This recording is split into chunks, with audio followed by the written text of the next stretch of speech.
Now, one of the things that you probably didn't know about cybercrime is this wonderful fact here. More than 99% of cyber attacks rely on human interaction.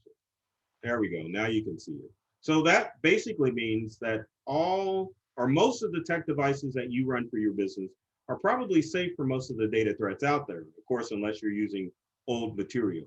9 times out of 10, most businesses are hacked because somebody clicked on something that they weren't supposed to, or they were using weak passwords, or they had a old infrastructure as far as their business network is concerned. So it's not that criminals are just constantly trying to get access to your stuff. They are. But most of your major data threats that you see to businesses occur because somebody was negligent in the technology or clicked on something that they shouldn't click on. So it's very important that you become knowledgeable. That's supposed to be someone with an idea as far as all the different cyber attacks out there. And that's not to say that you have to know everything there is about technology.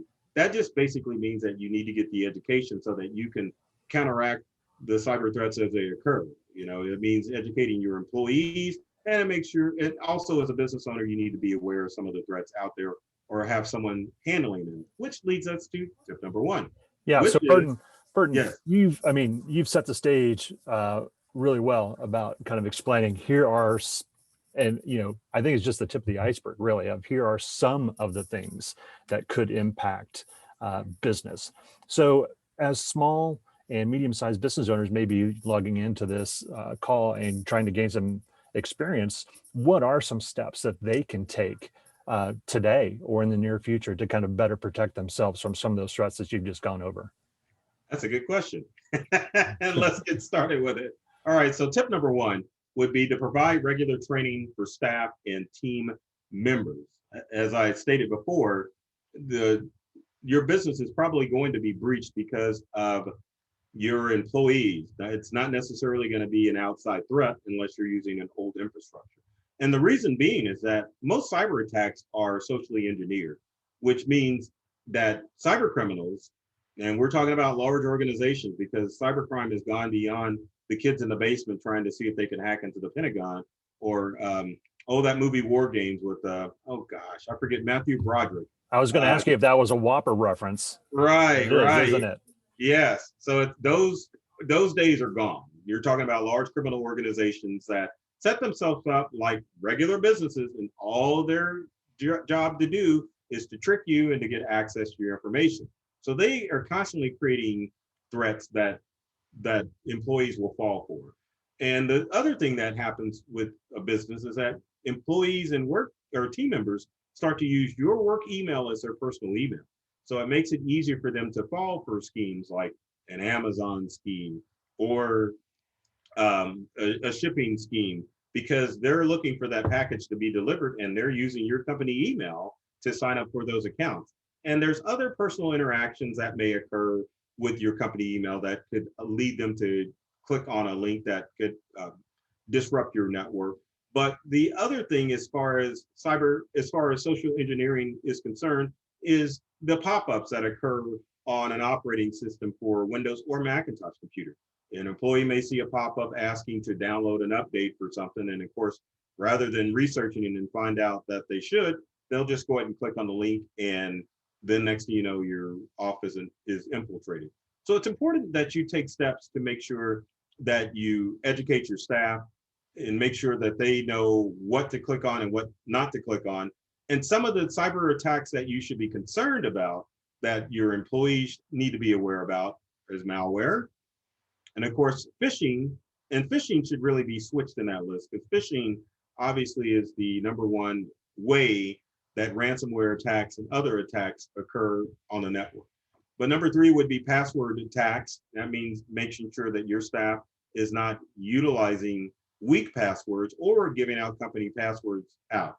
Another thing that you have to worry about is the direct denial of service, and that's what the DDoS stands for. And that direct denial of service could happen if you have an old employee who's mad at the company, and they'll just overload the company website with information so that people can't access your company website, or they may be able to get into your network and slow down your network so it brings your business to a halt.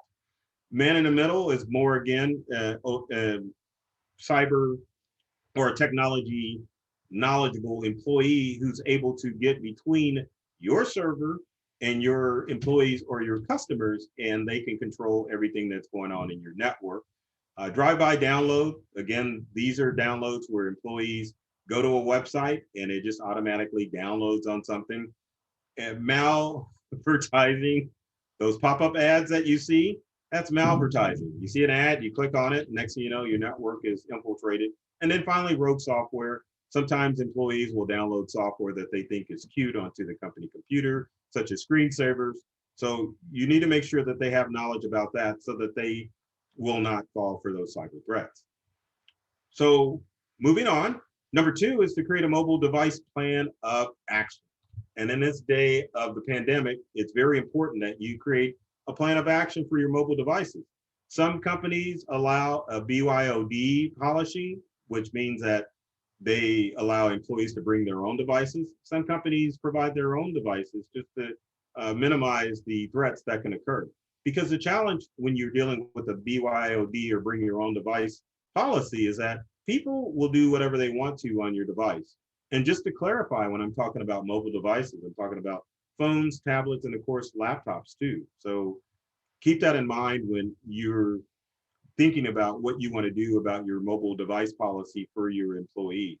You might even go as far as making sure that you do have a technology policy available for your business so that people will understand what they can and can't do with their devices. And of course, also if you've handed out company devices as well, because I can't tell you how many times I've walked in on employees as an IT professional and they are doing their own thing with the company device. So you want to make sure that you set a clear set of rules so that it's understood that employees can't do specific things with their technology, or you want to make sure that you limit what they do on their own devices when they're accessing your company network. So I think it's kind of a challenge to decide which policy is better. For some businesses, it's better to go ahead and have the expense of buying technology and just introducing it to their employees. Other companies may have a limited budget, and so having people use their own devices can work, but at the same time, make sure that policy is in effect so that they understand what the rules are when it comes to technology use, especially with your company information. So, got any comments so far, Matt, or anybody? No questions so far. But I think that brings up an interesting point, though. It's with your bring your own technology. If sometimes small businesses have, and some of the articles, that are popular today is, hey, since everyone's working from home or working remotely in some capacity, what's your side hustle? So if someone has an extra job or something on the side, and if they're using that, their personal device or a company sponsored device, now it kind of opens up a whole nother network of opportunity for someone who wants to be nefarious. Right. I mean, I think if you're having a bring your own device policy, and I'm not saying this is gospel, going to a cloud-based solution would probably be a good secure thing to do. But again, you have to look at the options for your business to find out what's going to work best for you. But you can't just dole out technology and say, well, go to work. You need to make sure that you've got rules in place, because in this cyber age, all it takes is one click in order for not only the individual computer to be locked up, but also for your entire network to be brought down. And of course, for secrets to be shared. So make sure that you get that policy in place before you hand out technology. So our next tip would be, and I know this sounds like a no-brainer, right? So I'm just going to put it up there, but it makes sense. You need to improve your password and device protection. Passwords are probably one of the weakest links when it comes to cybercrime, and you want to make sure that you're using secure passwords or have a format that you use for your business. Days of password 123 or ABC 123 are gone. And of course, you've seen companies like Apple and Google, they won't even let you use weak passwords like that. So one of my suggestions is to use a method called using passphrases. Now, passphrases, is essentially 2 words or a phrase that you would use in order to make your passwords easier for your staff and yourself to know. And then also, it doesn't tie into anything personal, meaning personal with your business. Some businesses will use their business name and the year that they started. Well, if you've got a website, it doesn't take long for a cyber criminal to get online to find out information about what your passwords could be. As far as your staff is concerned, when they're creating passwords, your staff may be using passwords that are near and dear to them. And all it takes to find out what password they may be using, especially when it pertains to family members, is to get on social media and see what they're using. So passphrases are a good method to use a secure password in order to make sure that it doesn't really tie in anything with your business. Some examples of passwords would be like purple teacup or yellow microphone, just goofy phrases like that that don't really tie anything personal, but at the same time tie into that aspect that you're creating a secure password. Now, the other thing that you could use with the passphrase is obviously numbers and special characters in order to make sure that your password is safe and secure. So Now, I Burton, see a comment on here, man. yeah, I see that, and it kind of ties into me, I'm not a very bright man, Burton. I'm not going to admit to that. And so when you start talking about passphrases and I start thinking about all the different programs and applications that we use on a daily basis and they all require passwords, how do I keep track of that? I mean, how do I just, I mean, I've got sticky notes right here. Do I just write them down and put them on my monitor? Is that the best way to do it? No, you can keep your password safe with a password keeper. I mean, you could go the old school method, Matt, and just use sticky notes to keep track of those passwords, but that's not really the good thing to do.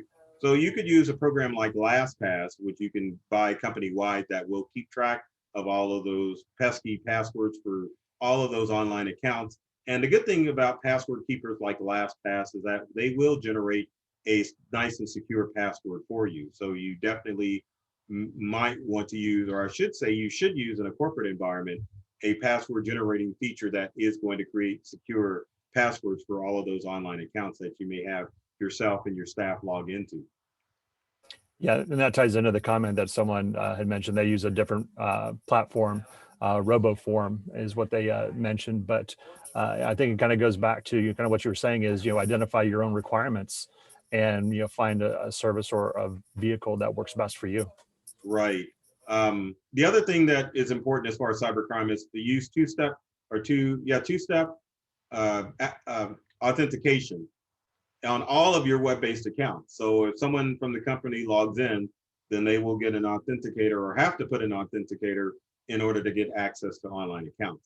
Because even if your company passwords are leaked out and you're using cloud-based or even in-house security software, if you've got two-factor authentication enabled, it definitely will make you authenticate before you log in. So you definitely need to make sure you've got that set up on your accounts.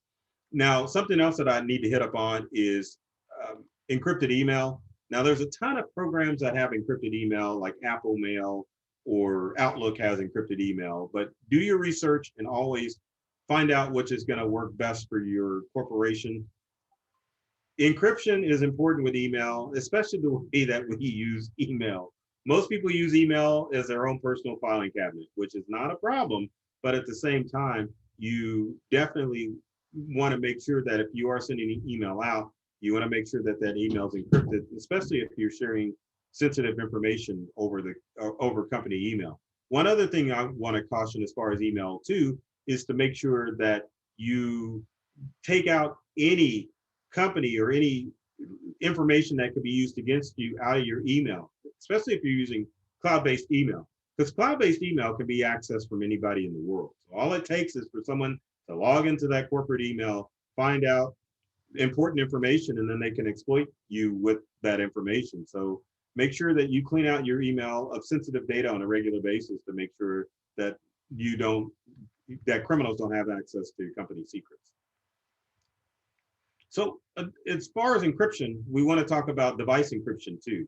So it doesn't matter what device you have, you want to make sure that your devices are encrypted. So for smartphones, it's just a simple matter password protecting your phone or using the Face ID to make sure that it's encrypted. And the reason you want to encrypt it, because mobile devices are still highly sought after devices. And if someone loses the company phone, you definitely don't want someone just being able to get access to it, to get access to the company.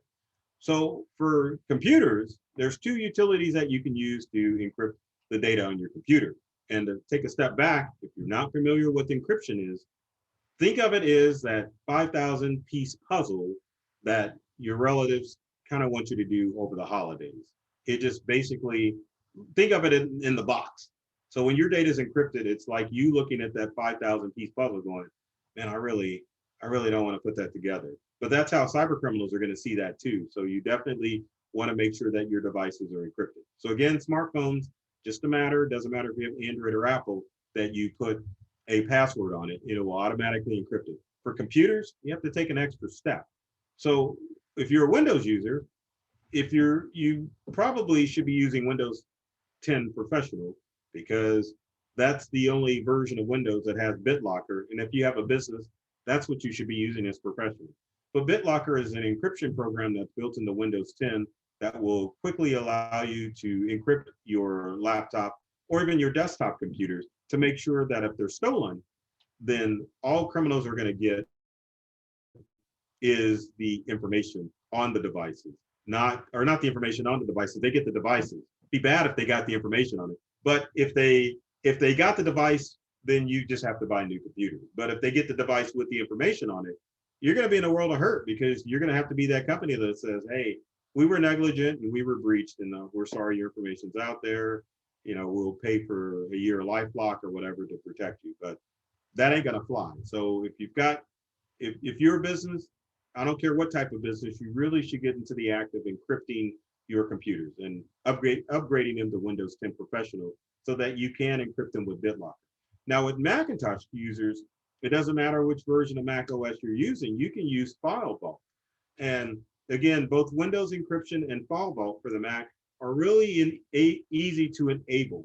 But if you run a business, it doesn't matter. You need to encrypt it. So if someone steals your Mac, they'll get a nice shiny Mac, but they won't get the company information on it. And that's something that you can consider also when you're talking about your policy for bring your own device. I know in the insurance agency, in the financial agency, most of those industries require, even if they're like a third party vendor, they require that the device that they're using is encrypted. Doesn't matter if it's a BYOD or if it's a company owned device. You have to have that device encrypted in order to do work for the company. So that's something that you might want to keep in mind when you're doing your company policy.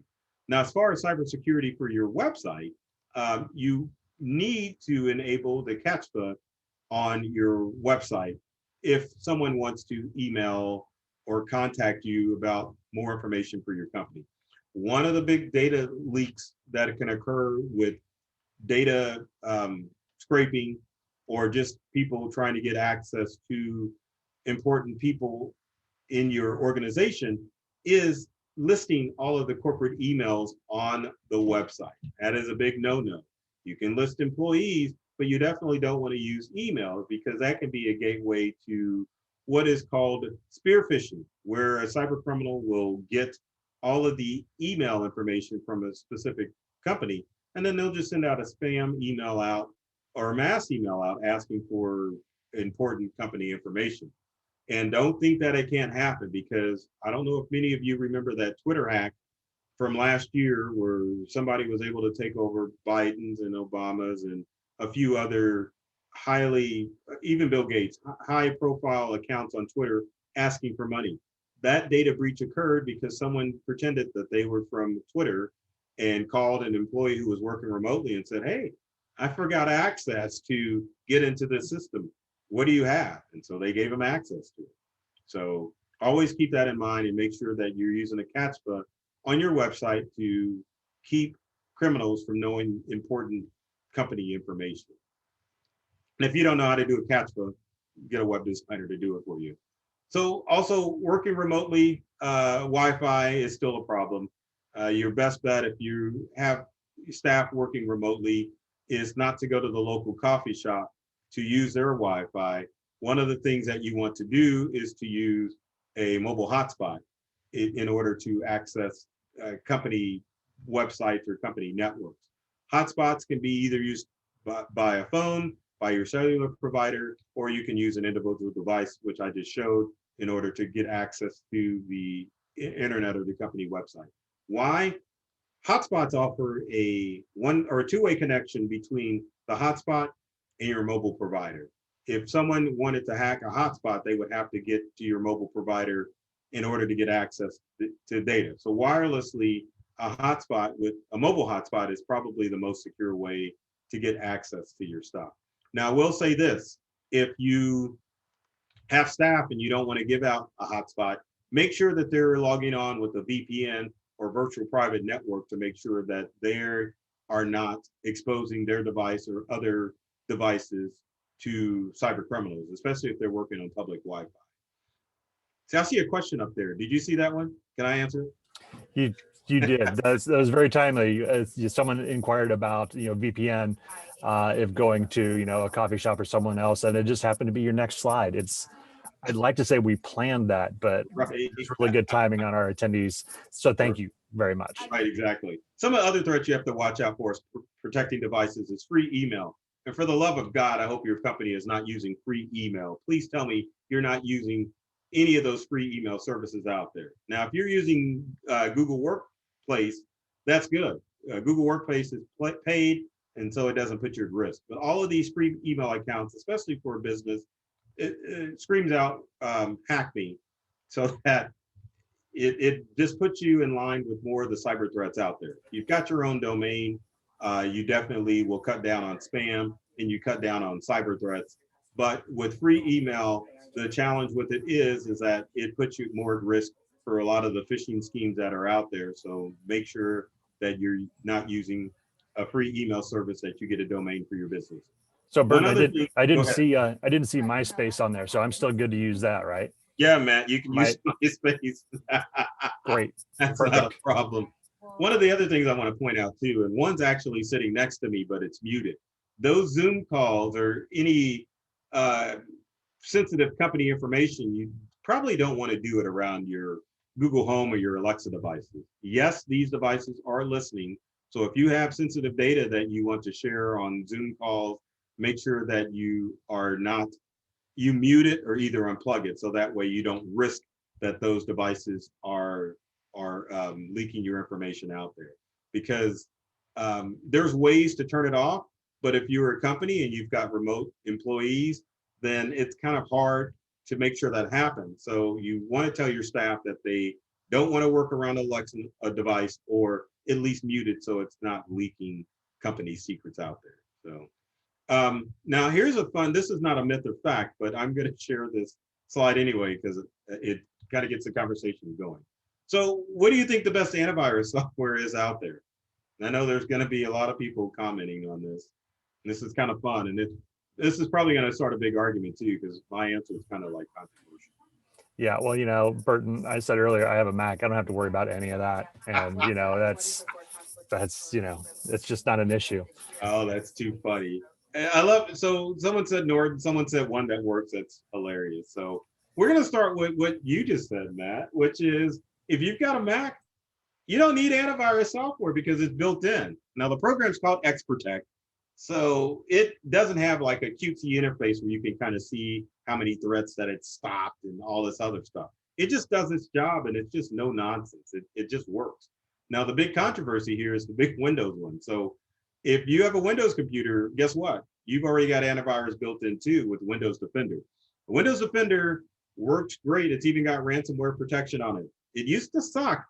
It really did, but Microsoft a couple of years ago really stepped up their game as far as antivirus is concerned. So if you have a third-party antivirus on your computer, you might want to take a second look to make sure that that third-party antivirus is needed on your Macintosh device and your Windows device, because most of our customers are using the built-in antivirus options for their Windows and Macintosh computers, and it works. So keep that in mind before you get talked into using one of the third-party programs out there.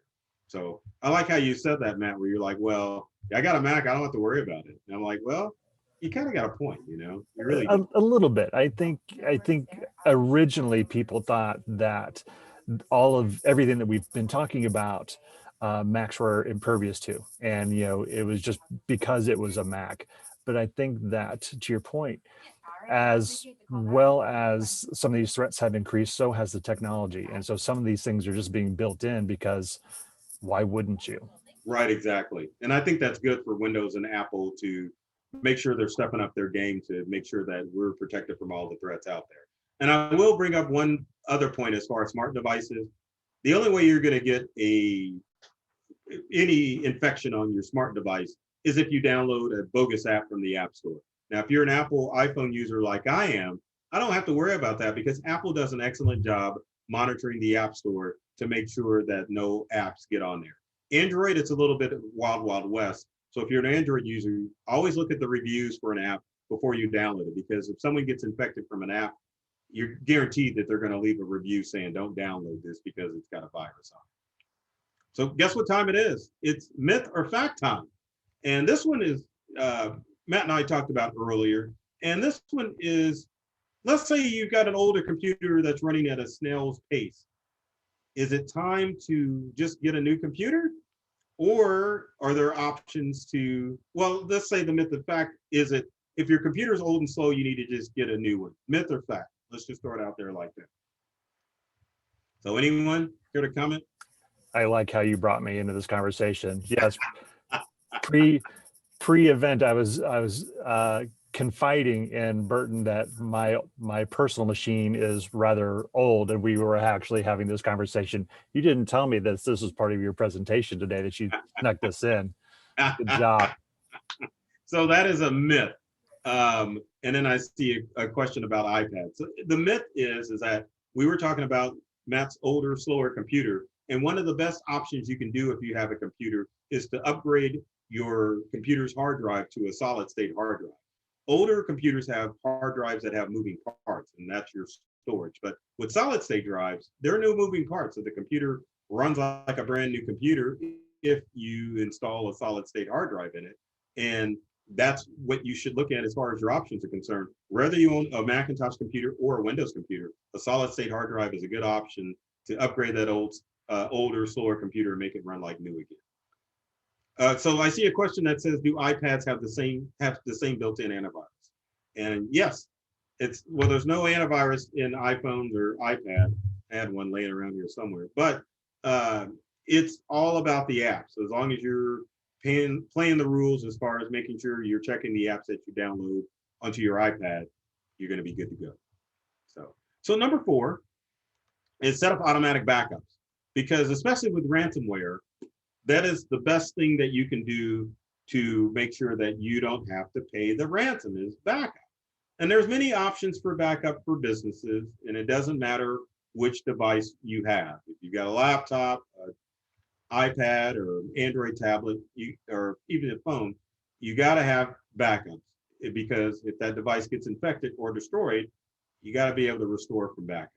So several options. So number 1, you can get an external hard drive and hook it up to your desktop or laptop computer.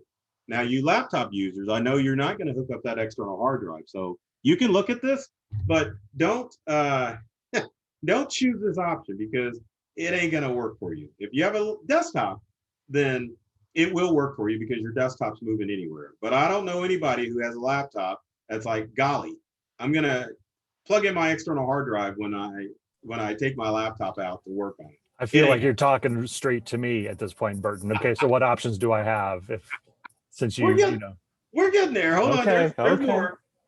Real quick, you can install a network access storage device or NAS device for your business, and it's basically a hard drive on steroids. And it also acts as a server too, but you can use that to back up your company information. But make sure, if you get a NAS, make sure that you back up the NAS, because these things can fail, and so you want to have a backup of the backup. But to answer Matt's question about the best option, it'll be cloud backup services, because with the cloud, once you open up your computer and connect it, then you're automatically backing up your stuff. And just to clarify, the difference between cloud storage and cloud backup is, let's say you're using one of these services like iCloud, Dropbox, OneDrive, or Google Drive. These services are considered cloud storage service. So that means that allows your business to really access company files from anywhere in the world. It's not a backup service.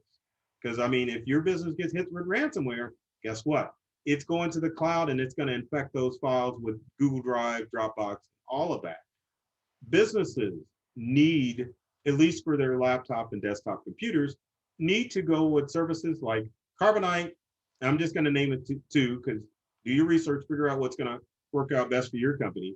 But Carbonite and Backblaze are two companies that offer cloud backup services. And when I say cloud backup, that essentially means that there's redundancy in the backup. So you get backups every day and every minute as far as Carbonite's concerned. And Carbonite offers unlimited backup, and Backblaze offers unlimited backup for 83 bucks a year for unlimited backup of workstations. Now for servers, it's a little bit more, but it's still a good option to go with rather than having to worry about plugging in the external hard drive to make sure that it's going to work.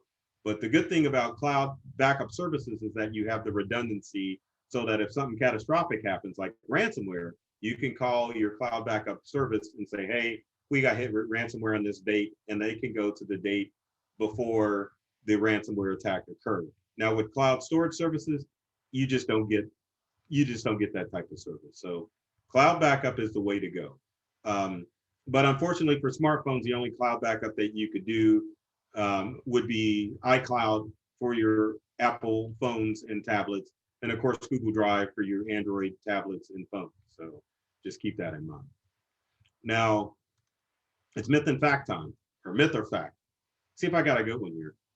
Oh yes, and I'm sure many of you are thinking, what are your favorite cookies? But no, this is technology based. So the question really is myth or fact, cookies can harm your computer, myth or fact?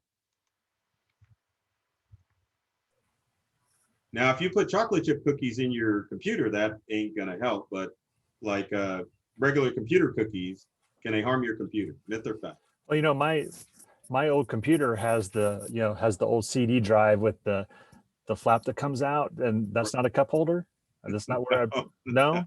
No. So that's a myth. Cookies won't harm your computer, but I will tell you what cookies can do.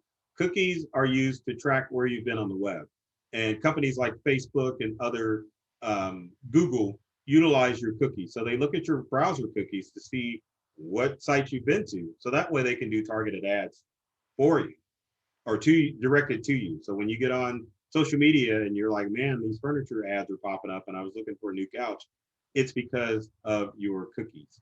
So they're not bad, but at the same time, they can be used to track your information.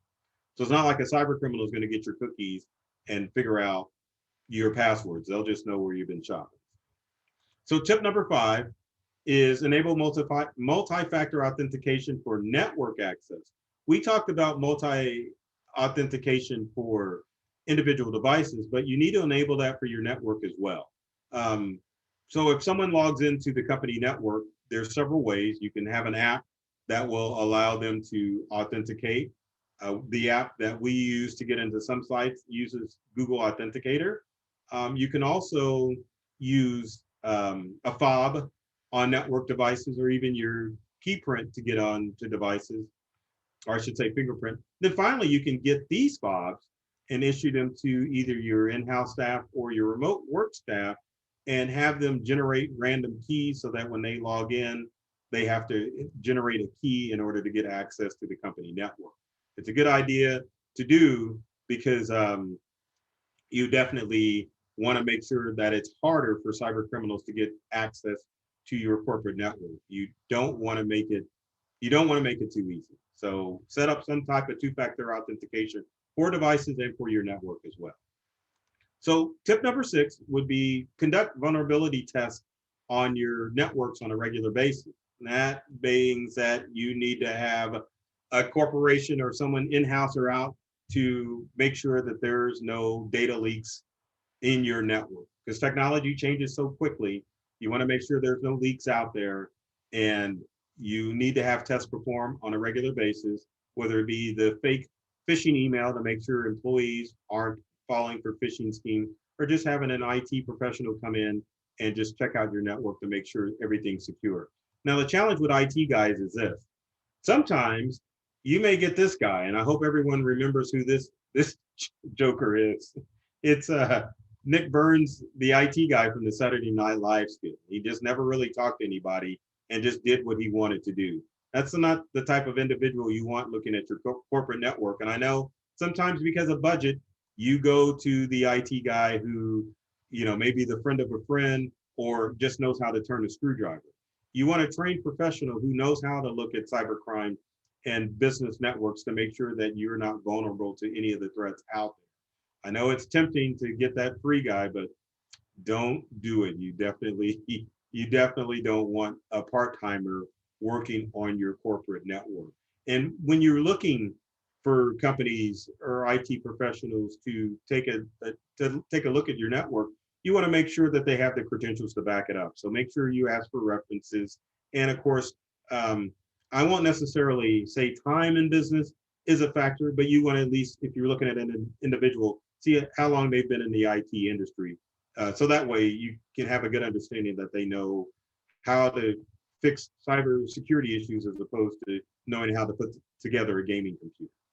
So, and then finally, my last tip is to make sure that you keep your devices and software protected and up to date. I know it is a pain in the butt sometimes when it comes to updates, because believe me, this is the look on my face when I'm joining updates. I'm like, oh my gosh, not again. But you definitely need to make sure that you do those updates. And here's why. Most big tech companies put out a bug bounty on their tech devices. So if there's and the bug bounty means that a cyber criminal will go out and try to see if they can exploit a flaw in Windows, Mac, or on smart devices and tablets. If it's found, they report it to see that it's verified as a flaw. And once that flaw is verified, the company issues a fix. And that's why you see those bug patches come through from time to time, because they're designed to make sure that you have the latest and greatest stuff to make sure that you're protected from the latest threats that are out there. So real quick, we'll just breeze through this. If you are a Windows user, for business, you got to update to Windows 10 Professional. You really do. Windows really hasn't been supported. Windows 7 or 8 haven't been supported by Microsoft since 2015. So if you're using an older version of Windows, update to 10. If your computer is running 7 or 8, it'll run Windows 10. And bonus, Windows 10 is still free. So get it while you can. Now, if you're a Macintosh user, Catalina or Big Sur are the operating systems that you want to use for your Macintosh computers. Apple is a little bit lenient. If you're 2 versions behind, Big Sur is the operating system that has been released. But if you're running Catalina or Big Sur, you definitely can have the security of knowing that you're going to get the updates to keep you safe. Now, as far as smart devices, if you're an Android user, you need to update or run Android 11.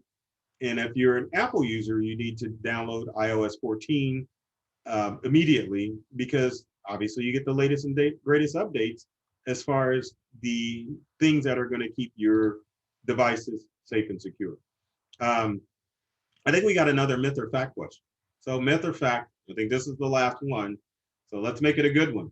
The big controversy: you ruin your flash drive if you yank it out without ejecting it properly. Is that a myth or is that a fact?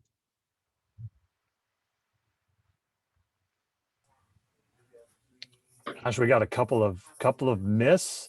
We got to vote for a fact. Again, it's I don't know that I want to answer.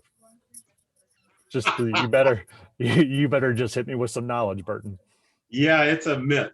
You can yank, as long as you're not currently writing information to that flash drive, you can yank it out. So if you've saved a document and it's been saved on the flash drive, you can just yank it out. You don't have to eject it properly in order to make sure that your flash drive is going to be safe and secure.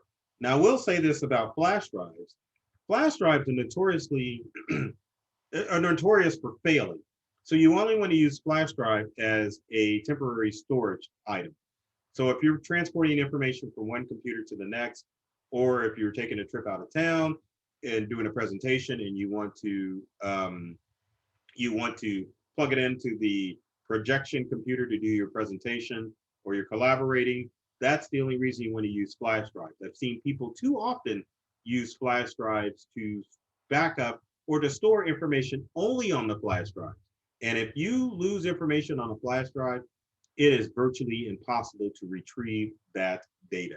So make sure that you are only using it for temporary storage, but feel confident that you can just yank that thing out of there if you're not writing information to. So I think Great. we've got a quick question, and then Burton says I can yank things out of my computer and everything's fine. That's right. Got it. So yeah, Burton, the question that came across is one of our users has Carbonite.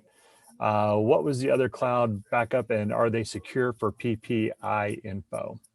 Yes. So Carbonite and Backblaze is the other backup program that you can use. Now, the only difference between Backblaze and Carbonite and some of the other cloud-based companies out there is the way they take payment. Carbonite wants their $83 upfront. Backblaze, you can, and some of the other companies out there will actually let you pay month to month. So kind of like Apple with iTunes, where they just take out their 99 cents. Backblaze and most other cloud backup companies will let you pay on a monthly basis. Carbonite is the only one where they're like, yeah, we want our money up front. So pay us, and then we'll back up your stuff. So. Yeah, and I want to just kind of latch on to something that you said earlier. So even with those two examples, Carbonite and Backblaze, those are just two examples that Burton put together for this presentation. So do your due diligence and find a solution, whether it's one of those two or something else that fits your company's need or your personal need. There's lots of options out there. Again, these are just two examples to kind of get you started down that process.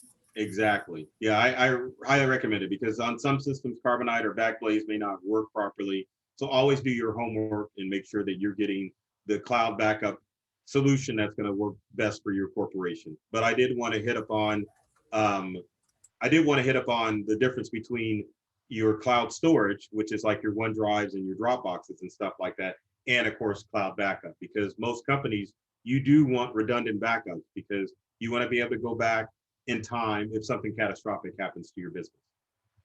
So Burton, a couple of questions that have come in. One is just to clarify your comments on Windows Defender.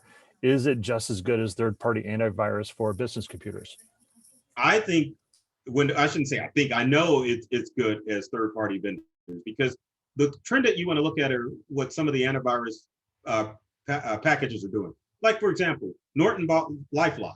So LifeLock obviously is a good company, but they purchased LifeLock because they knew that they need something to entice people to purchase the Norton program.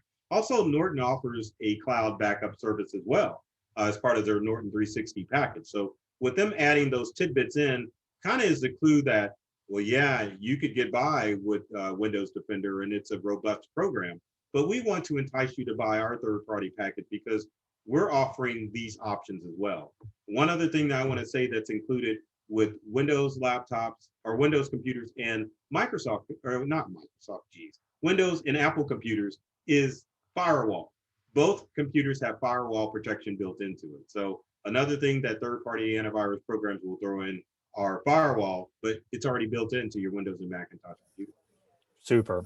Hey, one of our small business owners is inquiring about phishing emails, saying that they get many emails coming through per day currently, and wondering, is there a specific type of software or hardware that they can implement to try to mitigate some of the risk coming from phishing emails? The unfortunate thing about spam is that it's hard to get rid of, whether it's sitting in your kitchen cabinet or if it's coming in the form of emails. The cyber criminals have just gotten wise to, when they send out spam emails, they change their email addresses just by one character so that it will beat your spam filter. One of the things that you can look at as a corporation is whoever your email host is, you need to contact them to make sure that they have a spam filter on the back end to make sure that you don't get phishing emails. And then also too, you want to make sure that your company email isn't being shared with the wrong people.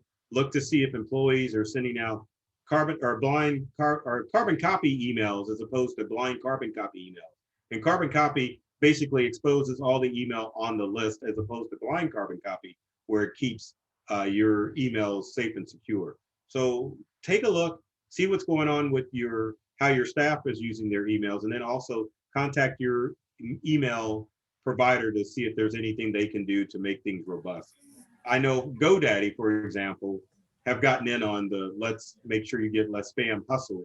So if you're using GoDaddy or some other web provider, they may charge an extra fee to monitor or help filter out some of those emails that will come in.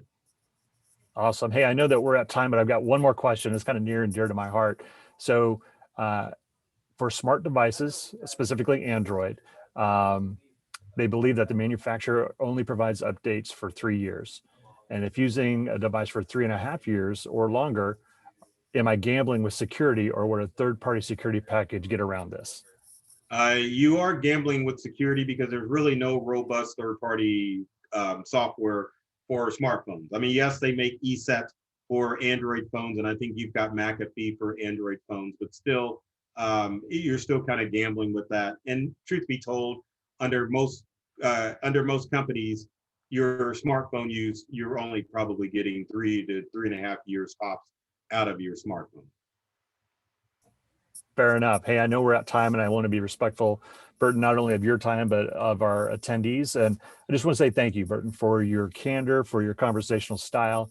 And folks, as you see on the screen, Burton is very active on social. So if you've got questions, or if you're looking for an IT professional, he would be a great resource to kind of, at least, kick some tires and kind of see what you may need to do moving forward. So with that, thank you everyone for joining our cybersecurity webinar. Burton, thank you so much for your time, for your energy, for your knowledge.